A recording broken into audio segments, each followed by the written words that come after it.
আপনাকে ধন্যবাদ। আমি মনে করি যে আমাদের বাংলাদেশ টিম অনেক ভালো অবস্থায় আছে। প্রথম ম্যাচ ওরা ভুটানের সাথে খেলেছে, আপনারা দেখেছেন যে ওরা অনেক ভালো ম্যাচ খেলেছে এবং অনেক গোল করেছে। তো ওখান থেকেই ওরা যেভাবে এগিয়েছে এবং গতকালকেও ইন্ডিয়ার সাথে অনেক হাড্ডাহাড্ডি লড়াই ফার্স্ট হাফে ছিল, তারপরও 2 গোল করেছে। সেকেন্ড হাফে যদিও গোল হয়নি, বাট ভালোভাবেই খেলেছে ইন্ডিয়ার সাথে।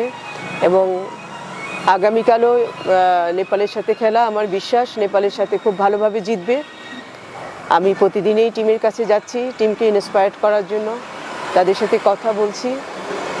তো অ্যাকচুয়ালি আমি বলতে পারি যে বাংলাদেশ টিম ফাইনাল খেলবে, যদিও অফিসিয়াল অ্যানাউন্সমেন্ট নেই, কিন্তু তারপরও আমি বলতে পারি হিসাবে, কারণ বাংলাদেশ এখন 6 পয়েন্টে আছে।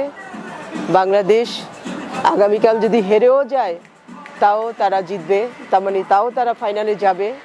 এবং আমার বিশ্বাস ফাইনালে বাংলাদেশ এবং ইন্ডিয়া যাবে এবং ইন্ডিয়াকে আমরা আরেকবার পাবো।